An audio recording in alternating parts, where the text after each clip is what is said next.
13 True Scary Walmart Stories from Reddit Story. One the Night Stalker Part 1. My name is Jason, and I was 24 years old when this happened. I worked as an overnight stalker at a Walmart in Memphis, Tennessee. It was a Tuesday night, 3:15 a.m., and I was taking my break in my car in the employee parking lot. The lot was dark, except for a few security lights, and my car was parked at the far end, away from the building. That is when I noticed someone standing between two cars about 50 feet away, just standing there in the middle of the night staring at me. Before I continue, hit that subscribe button and drop a comment below, because what happened next could happen to anyone who works the night shift. Part 2. I had been working at that Walmart for about 2 years.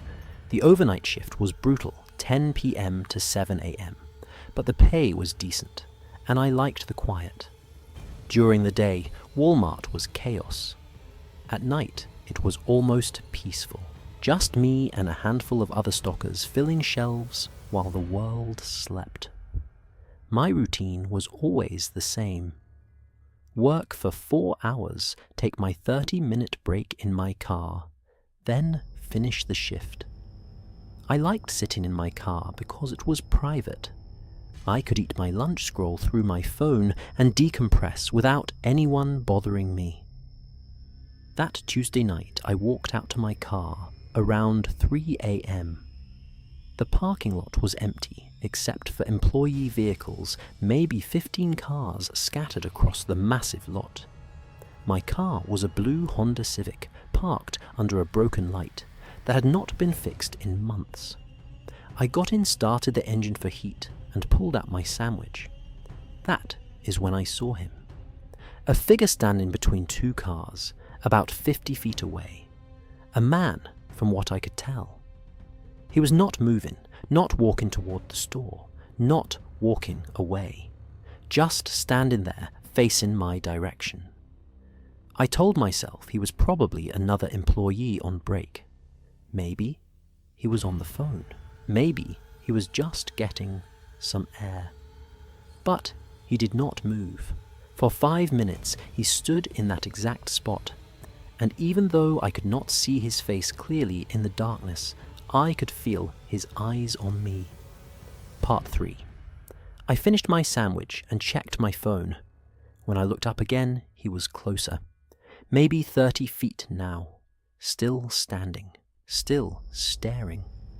My heart started beating faster. I locked my doors, even though they were already locked.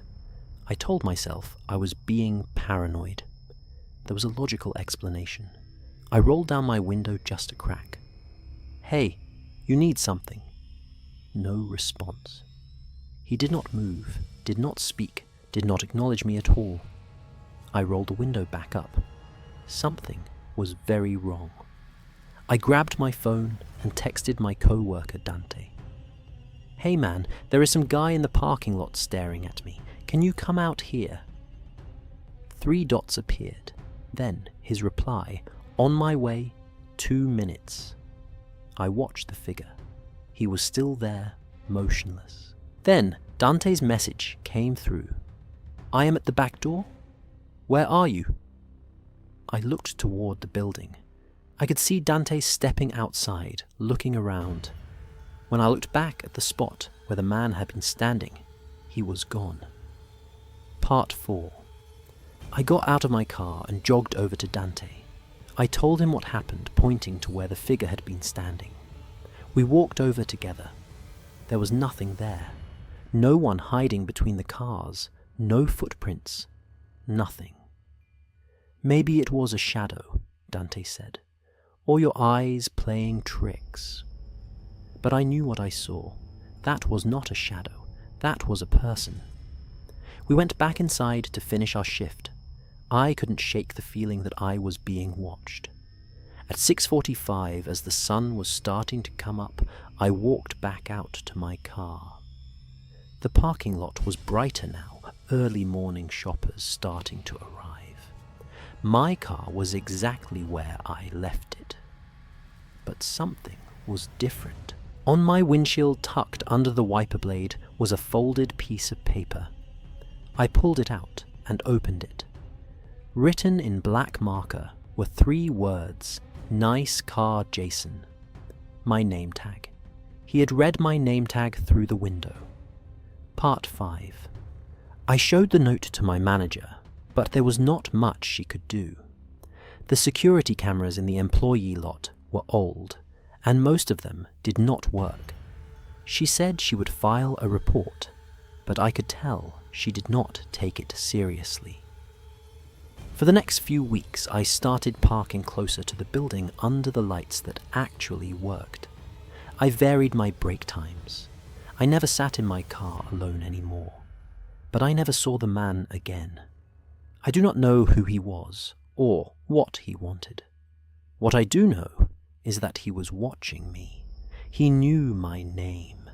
He knew which car was mine. And the thing that keeps me up at night is wondering what would have happened if Dante had not come outside when he did. If I had been alone in that dark parking lot for just a few more minutes. Some questions do not have answers, but the fear stays with you forever. Story 2. The Follower Part 1. My name is Michael, and I was 32 years old when this happened. I stopped at a Walmart in Phoenix, Arizona around 9:45 p.m. to grab some groceries. I was only planning to be inside for 15 minutes, but from the moment I walked through those doors, I noticed someone following me. Every aisle I turned down, he was there. Every section I walked to, he appeared moments later. He never looked directly at me, but he was always there, always watching. If you have ever felt like you were being hunted, you'll understand what I am about to tell you. Hit subscribe before I continue. Part 2. I had just gotten off a late shift at work and realized I had nothing to eat at home. The Walmart was on my way, and I figured I could run and grab some essentials and be out in no time. The store was not crowded at that hour. A few late-night shoppers, some employees restocking shelves. The fluorescent lights hummed overhead, and the whole place had that empty, echoing quality that big box stores get when most of the customers are gone. I grabbed a cart and headed for the produce section. That is when I first noticed him. He was standing at the end of the aisle, looking at a display of apples. Middle-aged, maybe 45, wearing a grey jacket and jeans. Nothing remarkable about him. I did not think anything of it. I grabbed some bananas and moved on. But when I turned into the next aisle, he was there too, standing at the far end, looking at products on the shelf. Coincidence, I told myself. The store has limited aisles. People end up in the same places. But then it happened again, and again. Every aisle I went to, he appeared within 30 seconds. He never looked at me directly. He never approached.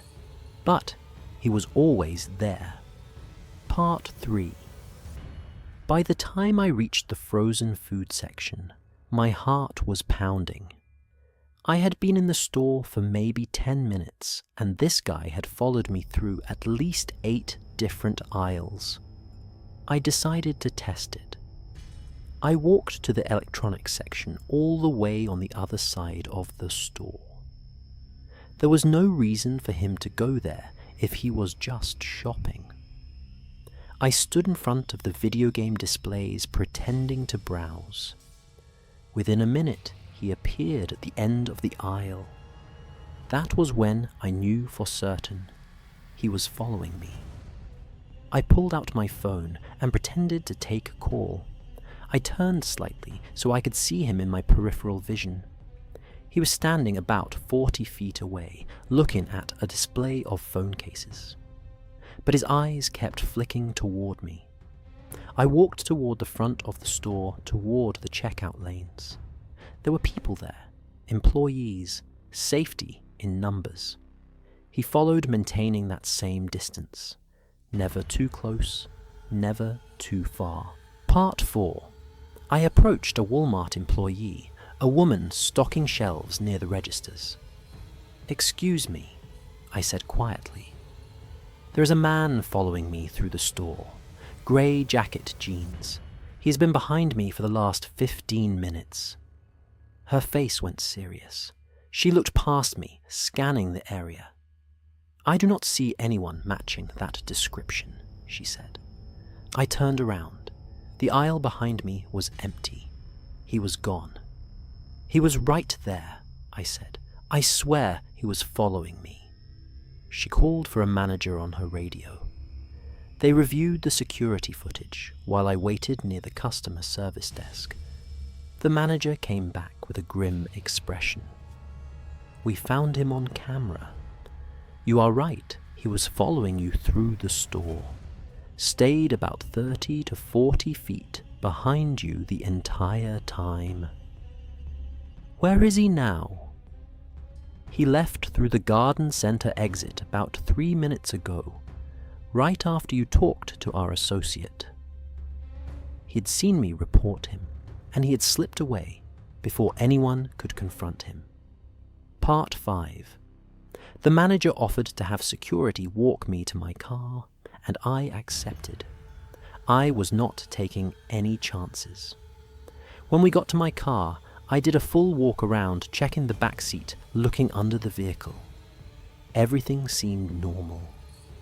I drove home, checking my mirrors every few seconds. No one followed me. But the next morning, I found something that made my blood run cold. There was a small scratch on my driver's side door near the handle. It had not been there before. And wedged into the seam of the door was a tiny piece of paper. I pulled it out. It was a receipt from that Walmart time stamped 9:52 p.m. the night before. He had been at my car while I was inside talking to the manager. He had touched my car. He had left me a message. I filed a police report, but without a clear image of his face or a license plate, there was nothing they could do. I never saw him again, but I still wonder sometimes when I am shopping late at night and I see someone in my peripheral vision, is it just another customer? Or is it someone like him, watching, waiting, following Story 3? The Bathroom Part 1. My name is Andre, and I was 27 years old when this happened. I was at a Walmart in Atlanta, Georgia, around 11:15 p.m. I had been shopping for about an hour and needed to use the restroom before the long drive home. The bathroom was in the back of the store, down a hallway that felt too long and too quiet. When I walked in, all the stalls appeared empty. But when I was washing my hands, I looked in the mirror and saw something that made my heart stop. One of the stall doors, the one at the very end, was closed, and through the gap at the bottom, I could see 2 feet facing outward, toward me. Before I tell you what happened next, hit subscribe and leave a comment. Part 2. The Walmart bathroom was like every other big box store bathroom. Fluorescent lights, white tile, a row of urinals, and 4 stalls against the back wall. Nothing special. When I walked in, I did a quick scan, out of habit. The first 3 stalls were empty doors hanging open. The 4th stall, the one at the end, had its door closed. I did not think much of it. Someone was using the bathroom. Normal. I used the urinal and then walked to the sinks to wash my hands.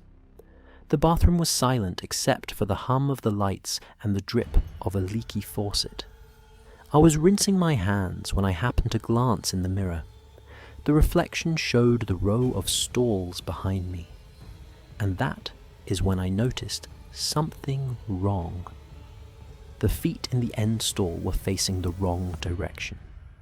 Instead of pointing toward the toilet, they were pointing outward, toward the stall door, toward me. Someone was standing in that stall, facing the door, perfectly still. Part 3. I froze water still running over my hands. I watched the mirror, waiting for the feet to move, waiting for some normal explanation. They did not move. Whoever was in that stall was standing completely motionless, facing the door. I shut off the water and grabbed some paper towels. I dried my hands slowly, trying to act natural, trying to not let whoever was in that stall know that I had noticed. I walked toward the exit, my eyes fixed on the stall door in my peripheral vision. I was almost at the door when I heard it. The stall door creaking open, slowly, deliberately. I didn't wait to see who came out.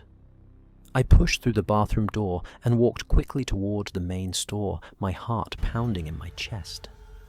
I glanced back once. The bathroom door was still closed. No one had followed me.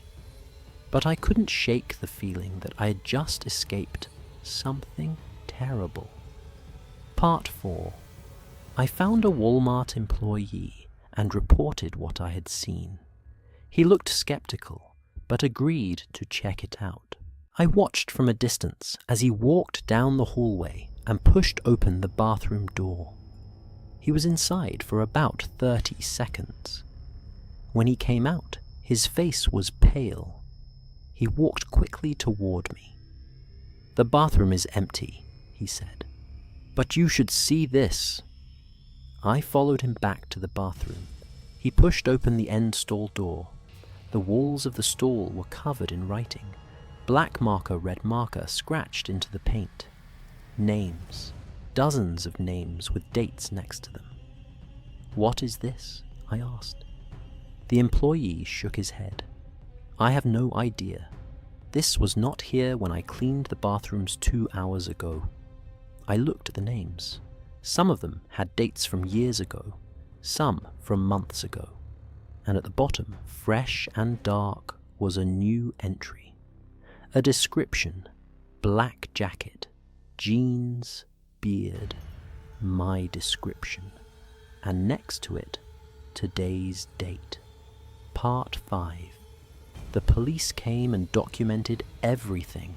They said it looked like some kind of record maybe, kept by someone who used the store as a hunting ground. They reviewed the security footage, but the camera covering the bathroom hallway had been spray painted black sometime that evening.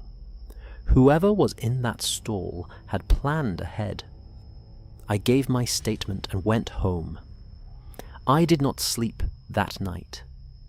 The police never identified who was in that stall. They never figured out what the names meant. But I have my theories. I think someone was watching people who used that bathroom, recording them, building a list. For what purpose, I do not know. But my description was on that list. And if I had not noticed those feet facing the wrong direction, if I had not gotten out, when I did, maybe the next entry would have been more than just a description. Maybe it would have been an ending. Story 4. The Parking Lot. Part 1. My name is David, and I was 29 years old when this happened. I was loading groceries into my car in a Walmart parking lot in Houston, Texas, around 8:30 p.m. The sun had just set, and the parking lot was that strange mix of bright lights and deep shadows. I had just closed my trunk when I noticed a van parked directly behind my car. It had not been there when I pulled in, and the side door was slightly open. Before you hear the rest of this story, hit subscribe, because what I saw inside that van still haunts me. Part 2. It was a Wednesday evening, and the parking lot was moderately busy. Families loading groceries, people pushing carts to their cars, the usual Walmart crowd. I had parked toward the middle of the lot under one of the tall light poles. Nothing unusual. When I came out with my cart, I loaded my bags into the trunk quickly. I was tired and just wanted to get home. That is when I noticed the van. It was a white cargo van, no windows on the sides, parked directly behind my car. It had not been there when I arrived. I would have noticed because it was blocking my path to back out. The side door was cracked open about 6 inches. Not fully open, but not closed either. I stood there, keys in hand, staring at that door. Something felt wrong. Part 3. I walked around my car to get a better look. The van's engine was off. The windows were tinted so dark I could not see inside. I glanced around the parking lot. There were other shoppers nearby, but no one seemed to be paying attention to me or the van. I decided to just get in my car and leave. I would back out slowly and go around the van if I had to. But as I walked past the van toward my driver door, I heard something. A muffled sound, like someone trying to speak through a gag. I froze. The sound came again. Definitely human. Definitely distressed. I pulled out my phone and dialed 911. I told the dispatcher my location and what I was hearing. "Do not approach the vehicle," she said. "Officers are on the way." But then I heard something else. A man's voice, low and angry, saying, "Shut up." And then the van's engine started. Part 4. The van began to pull forward. Slowly at first, then faster. It was going to leave. I did something stupid. I ran in front of it. The van screeched to a halt, maybe 3 feet from hitting me. I stood there, phone in one hand, staring at the windshield. The driver was a man, maybe 40, with a shaved head and a thick neck. He was screaming at me, but I could not hear the words through the glass. I pointed at my phone. I called the police. "They are on their way." He stared at me for a long moment. I could see him calculating, deciding. Then he threw the van into reverse and backed up at high speed, tires squealing. He turned and raced toward the parking lot exit. I got a partial plate number as he left. 3 letters and 1 number. The police arrived 2 minutes later. Part 5. They found the van abandoned 3 miles away behind a closed auto shop. Inside, they found zip ties, duct tape, a mattress, and they found blood. Not a lot, but enough. A woman had been reported missing from a shopping center 2 towns over earlier that evening. She matched the blood type found in the van. They found her the next day alive, wandering on the side of a highway about 50 miles away. She had managed to escape when the driver abandoned the van. She told police that a man had grabbed her in a parking lot, thrown her in the back of a van, and driven away. She said she heard someone outside the van. Heard the van stop suddenly and then felt it backing up at high speed. That was me. That was the moment I stood in front of the van. The driver was never caught. The partial plate number led to a dead end. He is still out there. But that woman is alive because I heard a muffled cry and refused to ignore it. I do not shop at night anymore, and I never park near vans with tinted windows. Ever. Story 5, The Greeter, Part 1. My name is Eric, and I was 35 years old when this happened. I was at a Walmart in rural Pennsylvania picking up supplies for a camping trip. It was around 2 in the afternoon, broad daylight, the store crowded with families and retirees. Safe as can be. Right. But when I walked through those doors, the greeter said something that stopped me cold. He looked at me with empty eyes and said, "You should not have come here today, Eric." I had never met this man. I had never been to this store. And I was not wearing a name tag. How did he know my name? Subscribe now before I tell you the rest. Part 2. I was on my way to a state park about an hour north, and this Walmart was the last major store before I got into the rural areas. I needed a new cooler and some extra supplies. The store was busy, which I expected for a Saturday afternoon. Lots of families, lots of noise, nothing out of the ordinary. The greeter was an older man, maybe 65, with thin grey hair and a Walmart vest that looked too big for his frame. He was standing by the shopping carts, welcoming people as they came in. When I walked past him, he grabbed my arm, not hard, but firmly enough to stop me. I looked at him, surprised. "You should not have come here today, Eric," he said. His voice was flat and motionless. "Excuse me, you should not have come here today." He repeated it exactly the same way, same tone, same inflection. I pulled my arm away. "How do you know my name?" He did not answer. He just stared at me with those empty eyes, then turned and walked toward the back of the store. Part 3. I stood there for a moment, trying to process what had just happened. I was not wearing a name tag. I had never been to this Walmart before. There was no way this man could know who I was. I thought about leaving, just walking out and finding another store, but that felt ridiculous. It was the middle of the day in a crowded store. What was I afraid of? I grabbed a cart and started shopping, but I could not shake the unease. Every few aisles, I would catch a glimpse of the greeter. He was not at his post anymore. He was walking through the store, slowly, always seeming to be in whatever section I was heading toward next. He never approached me again, but he was always there in my peripheral vision, watching. Part 4. I decided to cut my shopping trip short.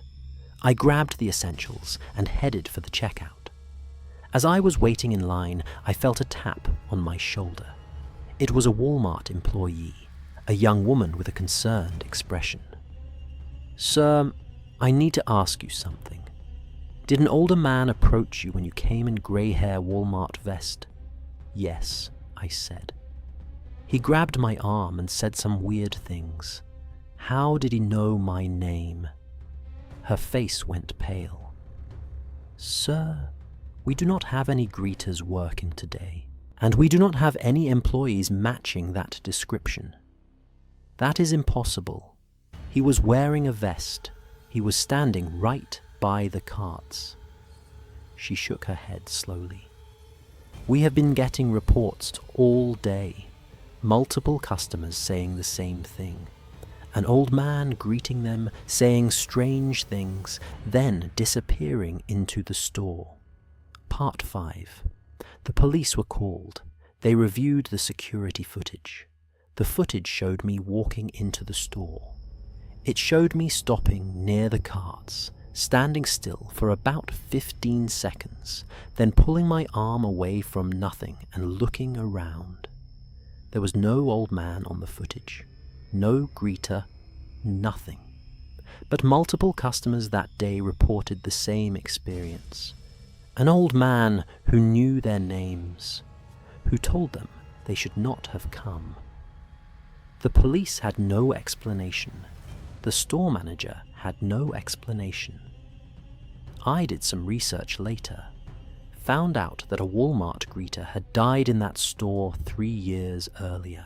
Heart attack right by the shopping carts. His name was Harold, and he was 64 years old. I do not know if that means anything. I do not know what I saw or how he knew my name. But I never went back to that store. And sometimes, when I walk into any store, I find myself looking at the greeters, wondering if they will say something they should not know. Story 6.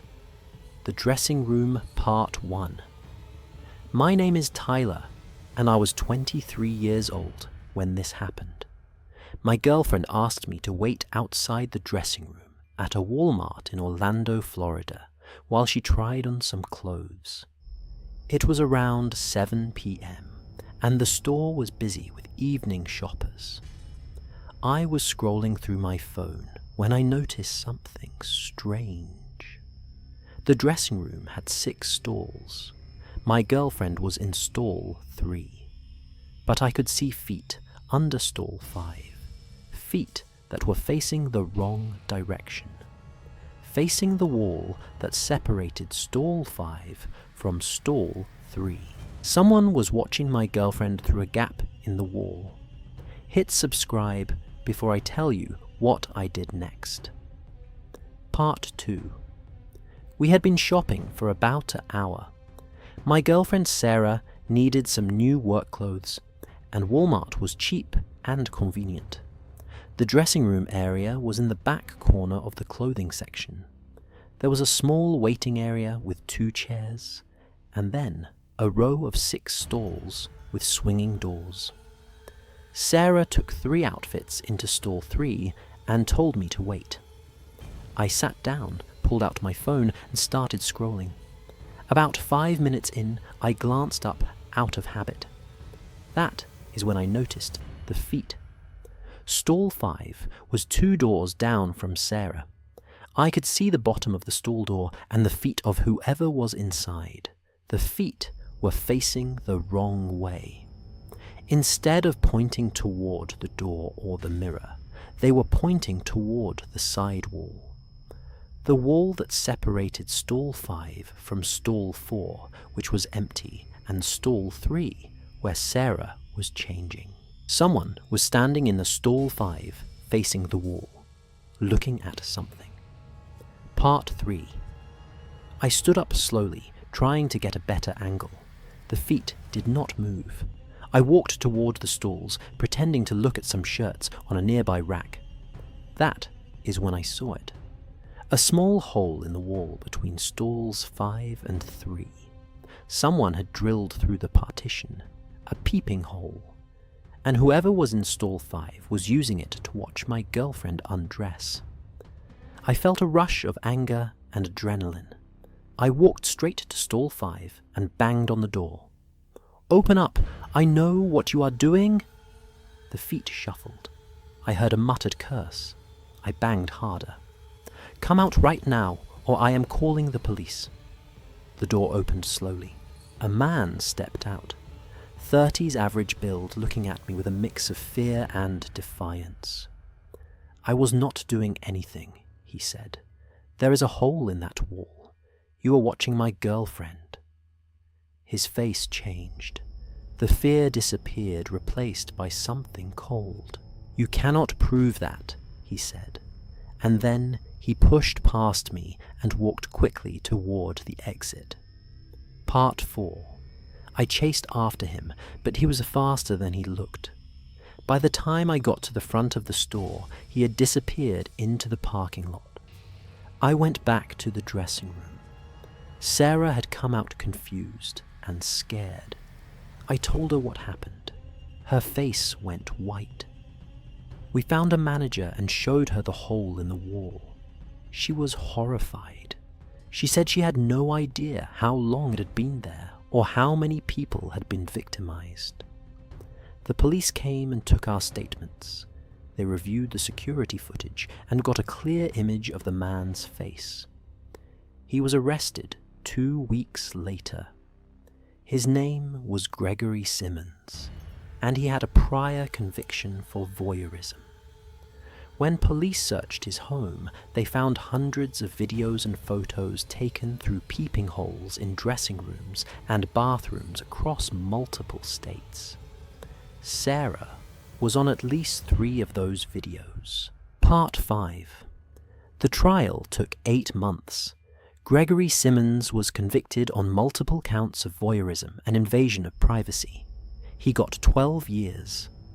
But Sarah never fully recovered. She stopped going into dressing rooms. She started having panic attacks in public bathrooms. She saw a therapist for months. I think about that day all the time. What if I had not looked up from my phone? What if I had not noticed those feet facing the wrong direction? How many other women did he watch before someone finally caught him? Now, whenever I'm in a store, I check the dressing room walls. I look for holes, for cameras, for anything suspicious. Because the people who do these things, they are out there. They look normal. They act normal. But they are watching, waiting, hunting. And the only way to stop them is to pay attention. Story 7, The Night Shift, Part 1. My name is Marcus, and I was 28 years old when this happened. I worked as an overnight stocker at a Walmart in Cleveland, Ohio. It was a Sunday night, 4:20 a.m., and I was working in the back stockroom alone. Most of the other employees were in the main store, and the stockroom was a maze of shelves and pallets and shadows. That is when I found the sleeping bag. It was hidden behind a pallet of paper towels in a dark corner of the stockroom, and it was still warm. Someone was living in our store, and they were still inside. Subscribe now, because this story gets worse. Part 2. The stockroom was massive, almost as big as the main sales floor. Rows of industrial shelving pallets stacked with merchandise narrow aisles that seemed to go on forever. During the day, it was busy with forklifts and workers. At night, it was a ghost town. My job was to pull products from the stockroom and bring them to the floor for stocking. Most nights I made the trip dozens of times, loading up a flatbed cart and wheeling it through the double doors into the main store. That Sunday night was slower than usual. Only 4 of us were working, and the others were all on the floor. I was alone in the stockroom for most of my shift. Around 4 a.m., I was looking for a box of cleaning supplies that was supposed to be in the back corner. The inventory system said it was there, but I could not find it.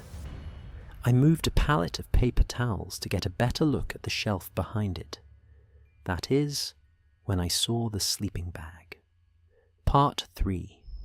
It was wedged into the corner behind the pallet, almost invisible, unless you were standing right on top of it. A blue sleeping bag unzipped and crumpled like someone had just gotten out of it. I touched it. It was warm. My heart started racing. Someone had been sleeping here. Recently. Maybe minutes ago. I looked around the stockroom, shadows everywhere. 1,000 hiding spots. I pulled out my phone and texted my manager. Found a sleeping bag in the stockroom. Someone might be living back here. What do I do?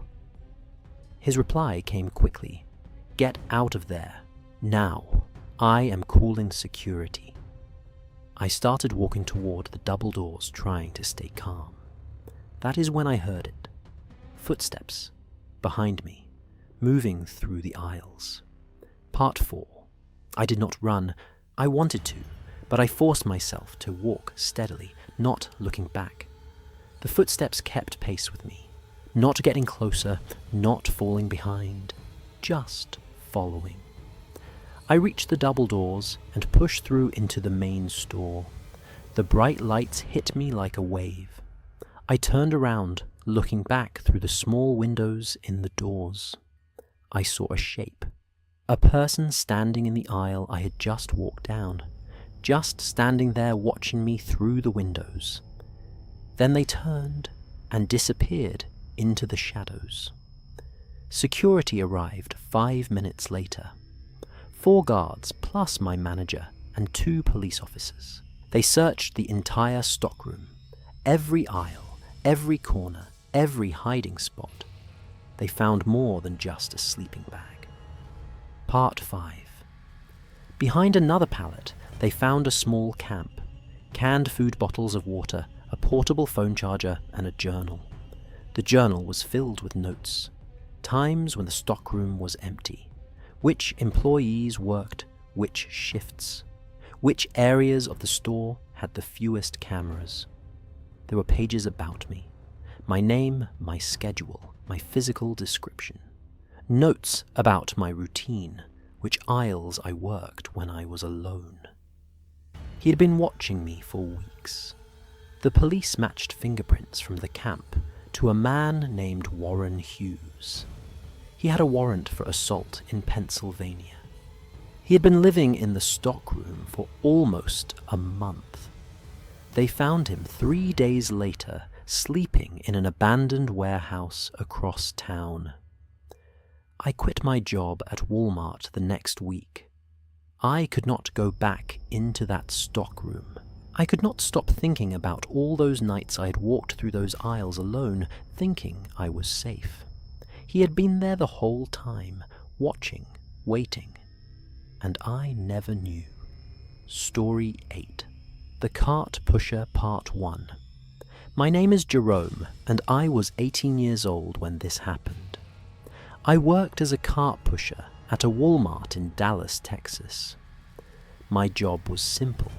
Collect the shopping carts from the parking lot and bring them back to the store. It was hot, exhausting work, but it paid okay for a summer job. One evening around 8:30 p.m., I was at the far end of the parking lot collecting carts when a car pulled up next to me. The driver asked for directions. When I walked closer to help, I saw what was in his back seat, and I knew I had to run. Subscribe now before I tell you what I saw. Part 2. The parking lot at that Walmart was huge. During peak hours, it could hold maybe 500 cars. My job was to walk the entire lot, collect the scattered carts, and push them back to the corral near the front entrance. It was July, and the Texas heat was brutal. By 8 p.m., the sun was starting to set, but the asphalt was still radiating heat. I was drenched in sweat, pushing a line of 20 carts toward the store. I had one more row to collect all the way at the back of the lot. Most of the cars back there had left, and it was quieter, darker than the rest of the lot. I was gathering the last few carts when a car pulled up next to me, a dark sedan, windows down. The driver was a man, maybe 50, with grey hair and a friendly smile. "Hey son," he said, "I am lost. Can you tell me how to get to 35 from here?" I walked closer to the car, ready to help. That is when I glanced into the back seat. Part 3. There was a person lying in the back seat, a young woman, eyes closed, not moving. At first, I thought she was sleeping, but then I saw the zip ties around her wrists, the duct tape over her mouth. My eyes snapped back to the driver. His friendly smile was gone. "Get in the car, son," he said. His voice was different now, cold, commanding. I did not hesitate. I ran.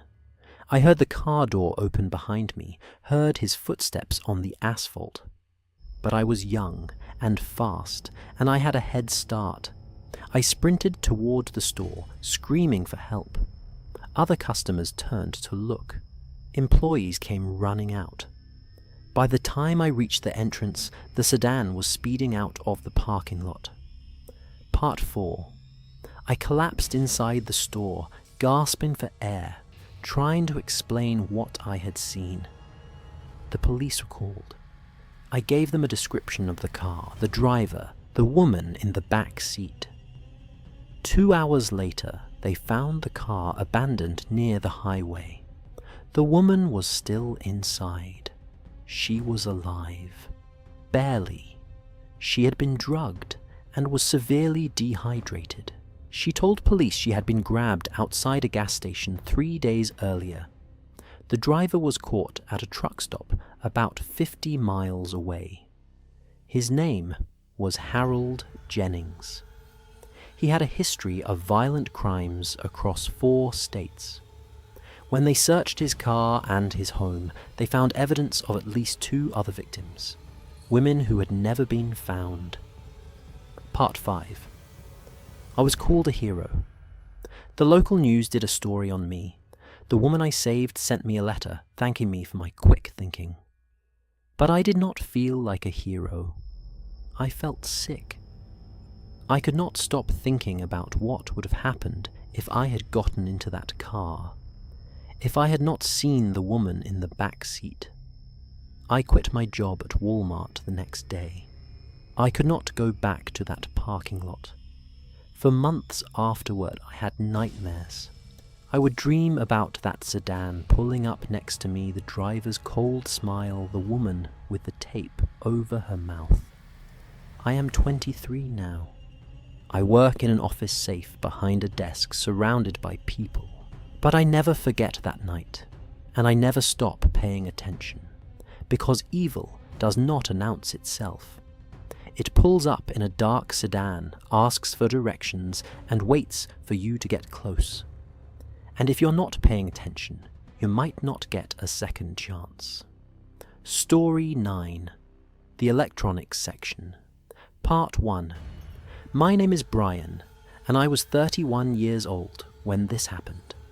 I was shopping at a Walmart in Sacramento, California, around 9:15 p.m. I was in the electronics section looking at headphones when I noticed a man watching me from behind a display of televisions. He was not shopping. He was just standing there staring at me with an intensity that made my skin crawl. When our eyes met, he smiled, and then he started walking toward me. Subscribe now, because this encounter changed how I see the world. Part 2. The electronics section was my favorite part of Walmart. I could spend an hour just browsing, looking at gadgets I did not need, but wanted anyway. That Tuesday night, the store was relatively quiet. A few other customers wandered through electronics, but mostly I had the section to myself. I was comparing 2 pairs of wireless headphones when I felt it. That prickling sensation on the back of your neck when someone is watching you. I looked up, scanning the area. He was about 30 feet away, standing behind a display of flat-screen televisions. He was not looking at the TVs. He was looking at me. Middle-aged, maybe 45. Wearing a brown jacket and khaki pants. Nothing remarkable about his appearance. But his eyes were locked onto mine with an intensity that made me uncomfortable. I looked away, pretending to examine the headphones again. When I looked back, he was still staring. Part 3.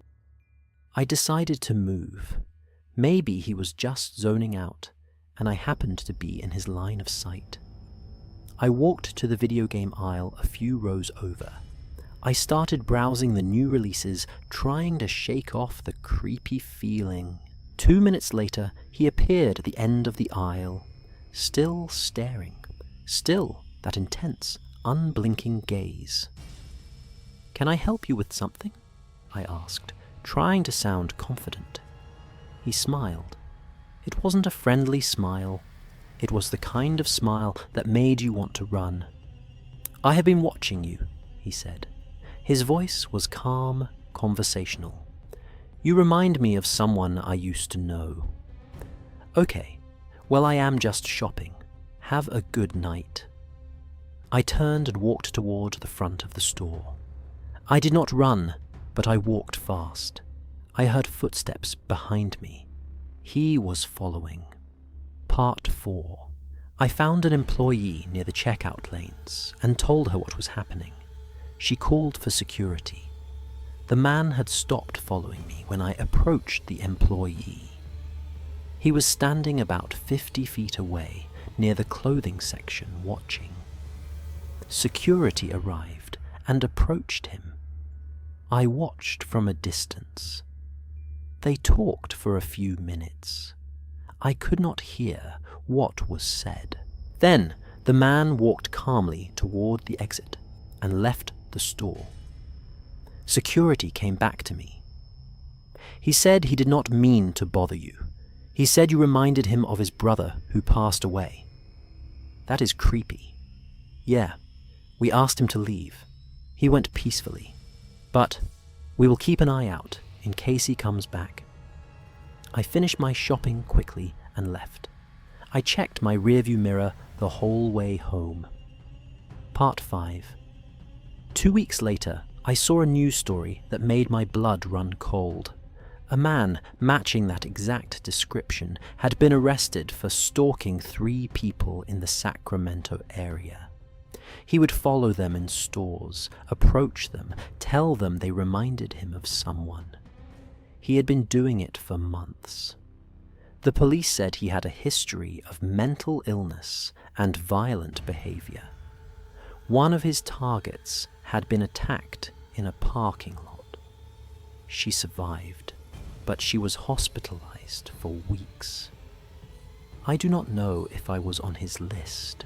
I do not know what would have happened if I had ignored my instincts, if I had not reported him to security. But I learned something important that night. When someone makes you uncomfortable, trust that feeling.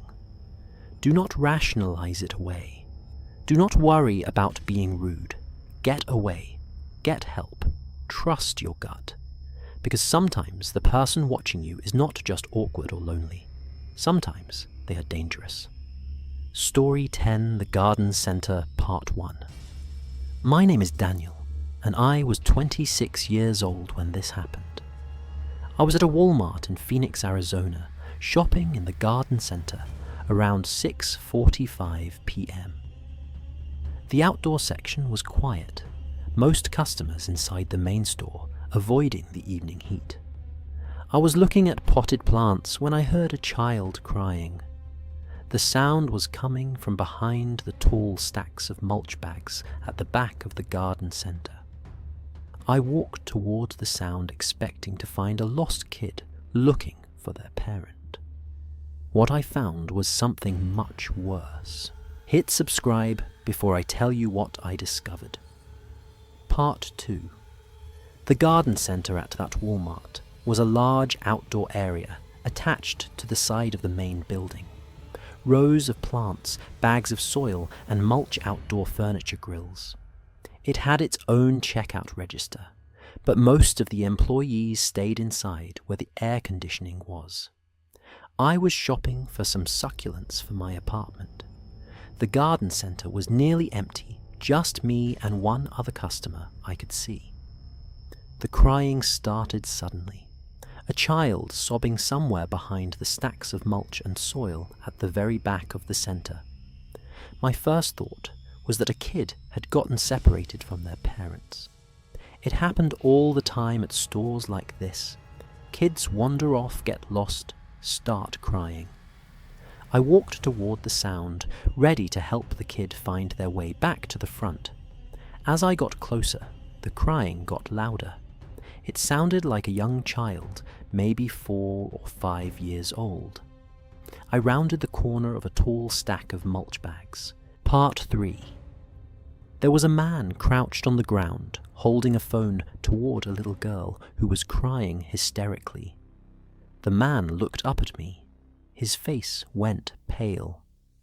The little girl was maybe 5 years old. She was wearing a Walmart smock that was way too big for her, like someone had put it on her to make her look like she belonged there. "What is going on?" I asked, my voice louder than I intended. The man stood up. "Mind your own business. She is my daughter." "Then why is she crying? Why is she wearing that smock?" He took a step toward me. I said, "Mind your own business." The little girl looked at me with tear-filled eyes. "I want my mommy. He is not my daddy." That was all I needed to hear. Part 4. I pulled out my phone and dialed 911. The man saw what I was doing and bolted, running toward the back fence of the garden center. I chased him for a few steps, then stopped. The little girl was more important. I knelt down next to her. "It is okay, sweetie. You are safe now.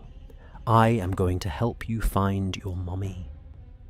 I stayed on the phone with 911, giving them the details.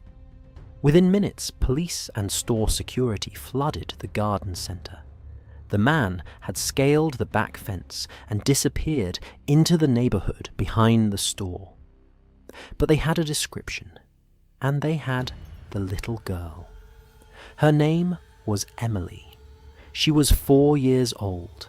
She had been grabbed from a park 3 blocks away just 30 minutes earlier. Her mother was hysterical when she arrived at the store. She held Emily and cried, thanking me over and over. Part 5. The man was caught 2 days later, hiding in an abandoned house a few miles away. His name was Victor Romero. He had a record of child-related offenses in 2 states.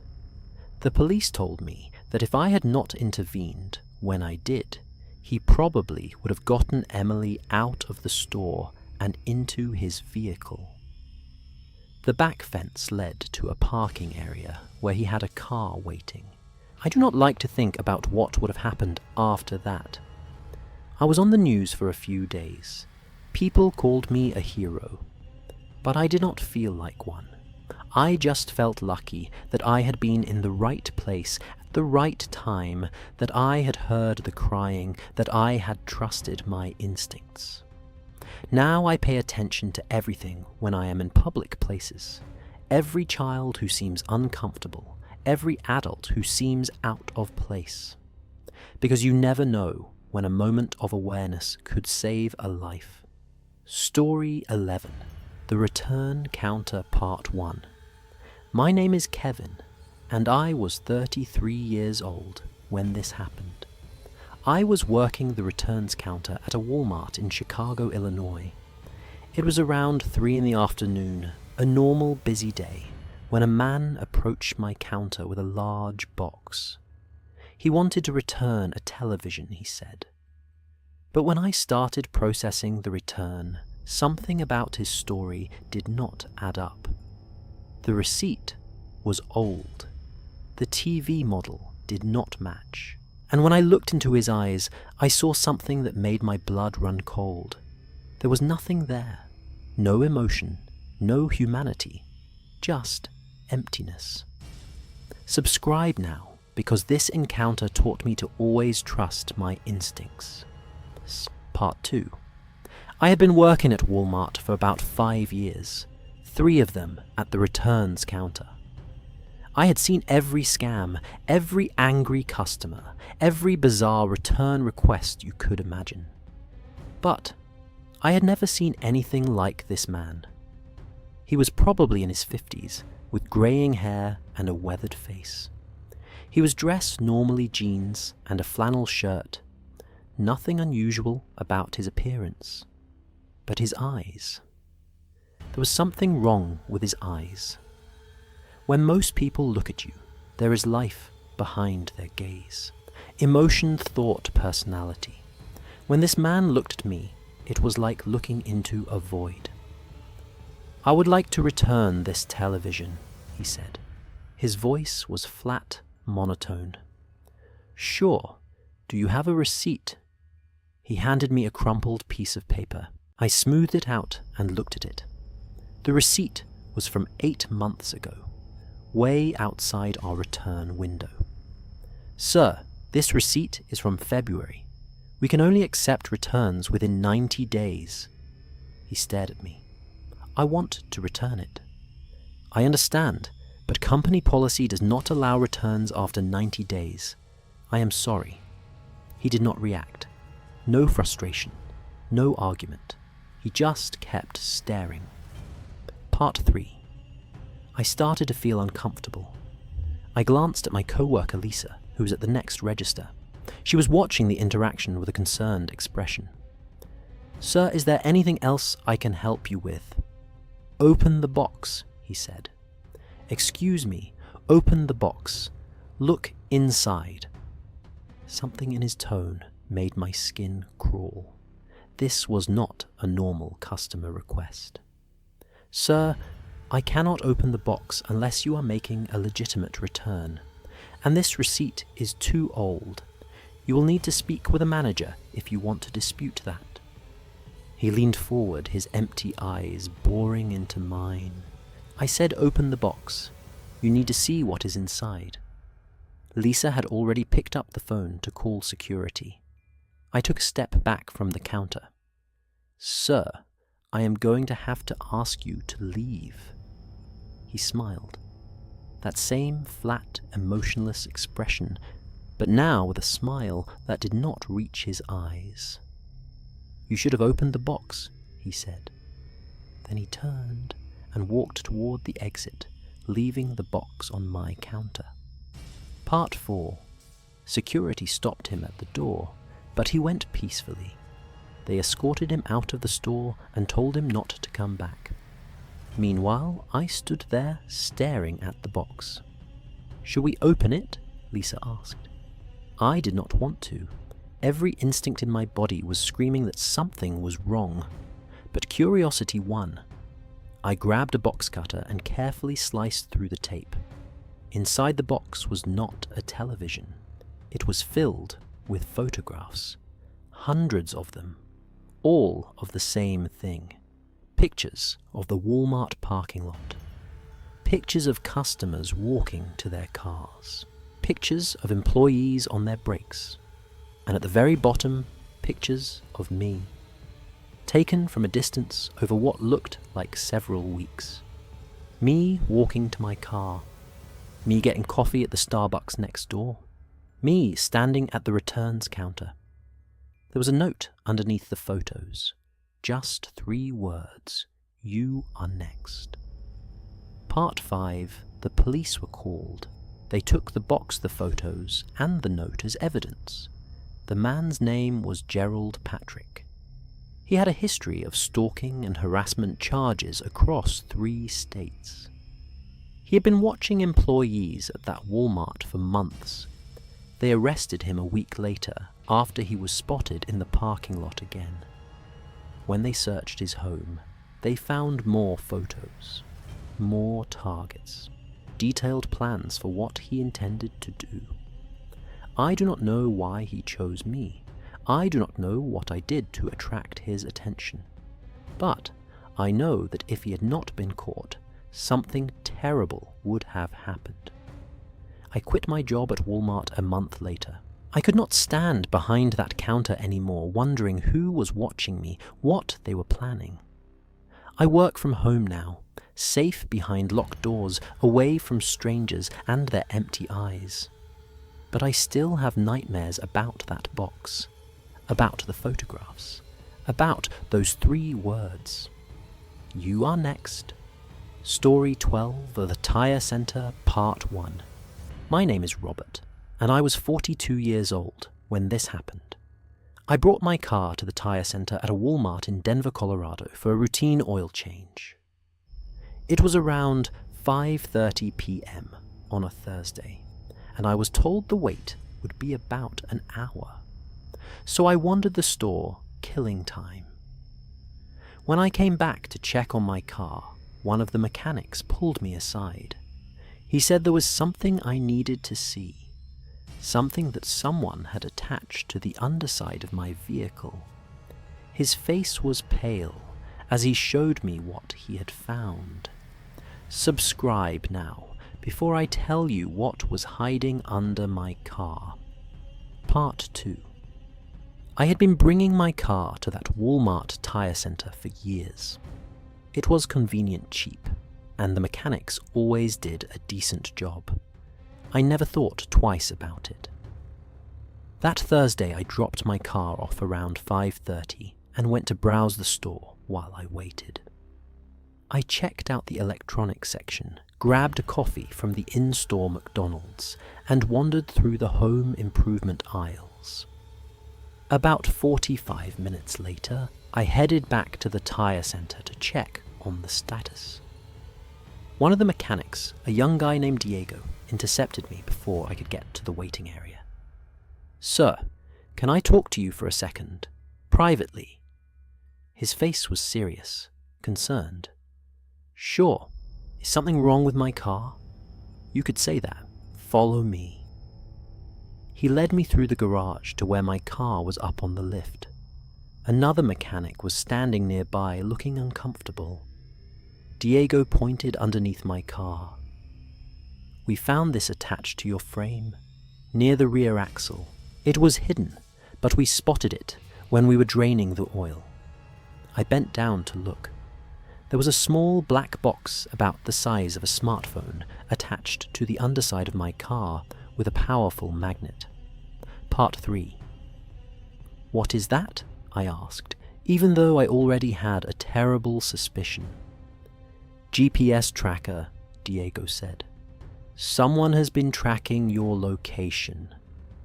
My stomach dropped. "How long has it been there?" "No way to know. Could be days, could be months. The magnet is strong enough that it would stay attached through normal driving."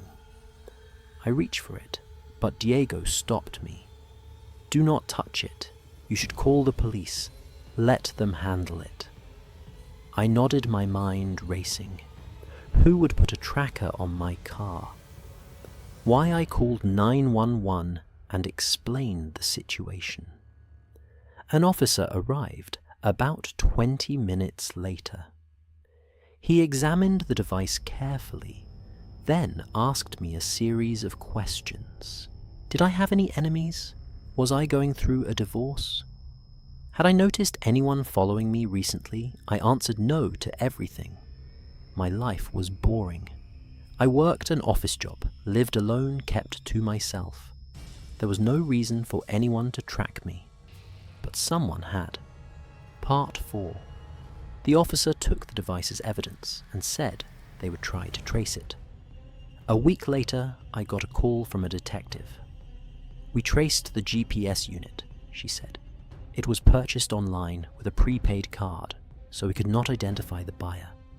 But we pulled the location data from the device." "What did you find?" "Whoever planted it has been tracking you for at least 3 months.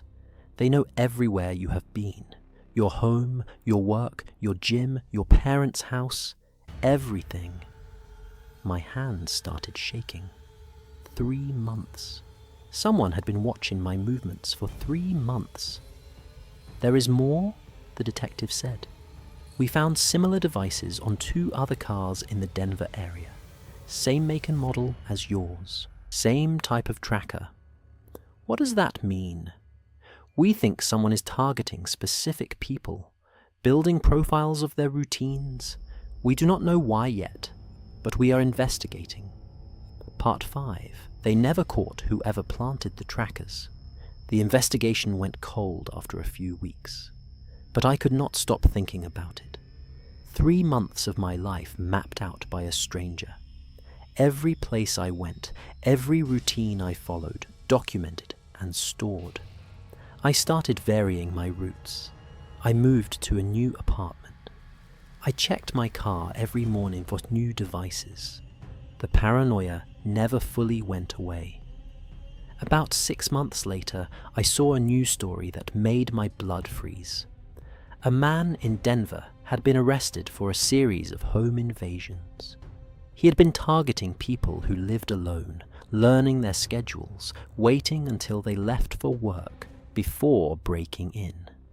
And his method, GPS trackers. Planted on cars at public places, shopping centers, tire shops, Walmarts. I do not know if he was the one who tracked me. I do not know if I was on his list of targets. But I know that I was lucky. Lucky that a mechanic noticed a small black box. Lucky that I found out before something terrible happened. Now I check under my car every single day. It only takes a few seconds, and those few seconds could be the difference between life and death. Story 13. The Layaway Room, Part 1. My name is William, and I was 37 years old when this happened. I worked as a loss prevention officer at a Walmart in New Orleans, Louisiana. My job was to watch for shoplifters, monitor the cameras, and investigate any suspicious activity. One night around 10:45 p.m., I was doing a routine check of the back rooms when I heard something coming from the layaway storage area. It sounded like a voice, a whisper. But the layaway room was supposed to be empty and locked. Everyone had gone home hours ago. When I opened that door, I found something that still haunts me. Subscribe and hit that notification bell because this is a story you will not forget. Part 2. I had been working loss prevention at that Walmart for about 3 years. Most of my job was boring. Watching cameras walking the floor, occasionally confronting a shoplifter. The real action was rare. The overnight shifts were the quietest. After 10 p.m., the store was nearly empty. Just a few stockers, a manager or two, and me making sure everything was secure. The layaway room was in the back of the store, past the stockroom, in a corner that most employees never visited. It was used to store items that customers had put on layaway plans. Big purchases they were paying off over time. During the day, an employee managed the room. At night, it was locked and forgotten. But that night, I heard something. I was walking past the layaway door on my routine patrol when I heard a whisper, soft, barely audible, but definitely human. I stopped and listened. Silence. I checked the door. It was locked as expected, but I could have sworn I heard something. A voice, a whisper. I radioed the night manager. "Hey, I am outside the layaway room. Did anyone stay late tonight? I thought I heard something inside." His response came back confused. "No layaway closed at 6. The room has been locked since then. You probably heard the ventilation." Maybe. But something did not feel right. Part 3. I had keys to every room in the store. I pulled out my ring and found the one for layaway. The lock clicked open. I pushed the door, slowly reaching for the light switch. The fluorescent lights flickered on, illuminating rows of shelves, filled with boxes and bags, all tagged with customer names and layaway numbers. At first glance, everything looked normal, quiet, empty. Then I saw movement. At the far end of the room, behind a shelf of large boxes, something shifted. "Hello," I called out. "This is loss prevention. Come out where I can see you." Silence. I walked slowly toward the back of the room, my hand resting on the radio at my belt. I rounded the corner of the shelf, and I saw him. A man crouched on the floor, surrounded by opened boxes and scattered merchandise. He was wearing dirty clothes, and his hair was matted and unwashed. He looked up at me with wild eyes. "Please," he whispered, "please do not tell them I am here." Part 4. I took a step back, keeping my distance. "Sir, you are not supposed to be in here. How did you get in?" He pointed to a ceiling tile above him. It was slightly askew. He had climbed through the ceiling from somewhere else in the store and dropped down into the layaway room. "I just needed a place to sleep," he said. "I do not have anywhere else to go." I felt a mix of emotions. Sympathy, because clearly this man was struggling, but also alarm because he had broken into a secure area and gone through customers' belongings. "I am going to have to call this in," I said. "Just stay calm. We will figure this out." I radioed the night manager and told him what I found. He said he would call the police. The man did not try to run. He just sat there looking defeated. While we waited for the police, I asked him how long he had been doing this. "About a month," he said. I would hide in the bathroom until the store closed. Then I would climb up through the ceiling and come down here. It was warm, safe. No one ever checked. Part 5. The police arrived and took him into custody. They charged him with trespassing and theft since he'd opened several layaway boxes and taken food and small items. But that was not the end of the story. When the police ran his fingerprints, they got a hit. His name was Marcus Jennings. He had warrants in 3 states, assault burglary, and in one case, attempted kidnapping. He had been living in our store, hiding in our ceiling, walking among our customers during the day, and we had no idea. The store did a full investigation. They found evidence that he had been accessing multiple areas of the store at night. The stockroom, the employee break room, even the manager's office. He'd been watching us, learning our routines, waiting for something. I do not know what he was planning. The police would not tell me, but I know it was not good. I transferred to a different store after that. I could not walk past that layaway room without thinking about what was hiding behind those shelves.